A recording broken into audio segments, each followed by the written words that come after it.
Opponent claimed Zone A. Zone B captured. 3 down. Another one off the list. Hey, how's it going? Today, we're looking into Riskrunner, the first exotic SMG of Destiny 2, and the successor to Zalo Supercell.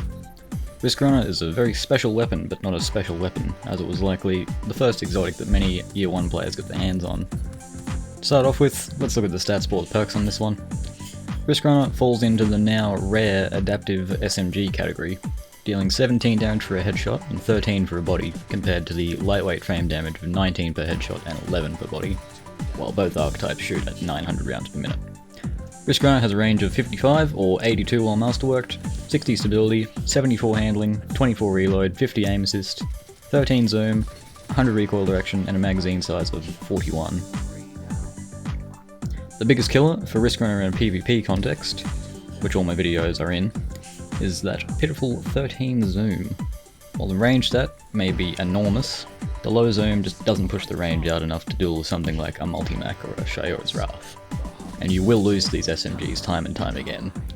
But I think we can shake hands under the table and agree there's one reason you're going to use Riskrunner in PvP. It's for the clip potential of Arc Conductor. Arc Conductor activates when receiving arc damage from any source, and it juices Riskrunner, granting additional damage per shot and granting a 50% damage resistance to arc damage after taking that initial hit. The timer lasts about 5 seconds and kills refresh the duration. However, that's not all. Superconductor allows every shot fired while Arc Conductor is active to have a chance to chain arc damage to nearby targets, and it constantly refills the magazine. Riskrunner is available to all players through a quest that I can't remember, but it also gives you the masterwork by the by. Just didn't really know where to fit then and thought I'd mention it.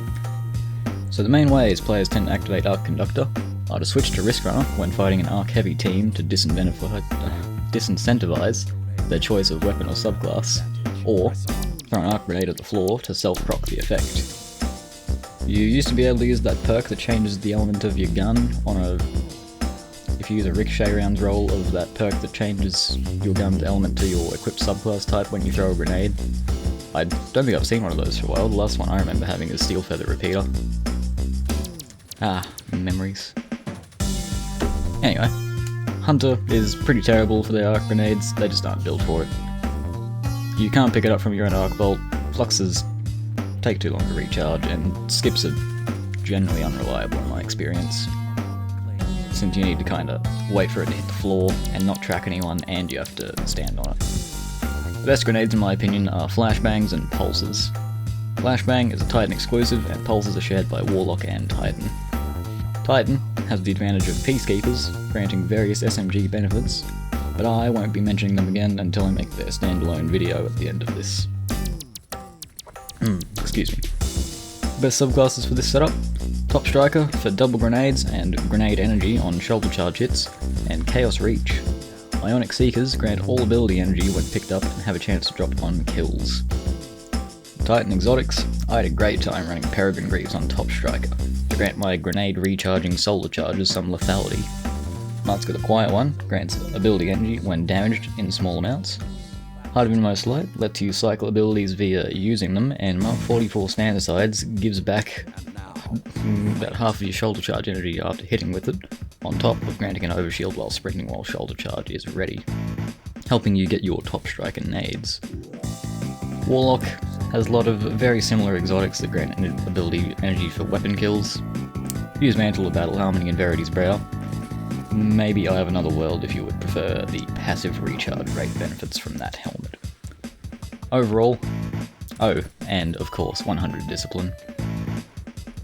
Overall, I mostly consider Riskrunner a meme gun in PvP, unless Arc is a prominent option in the meta. If you played during that time Stag Arc Buddy Warlocks were super popular, then you know what I'm talking about. Maybe Riskrunner could stand on its own legs if it got a zoom buff to match the strong high legendary. Maybe Riskrunner could stand on its own 2 legs if it got a zoom buff to match the strong high zoom legendary options.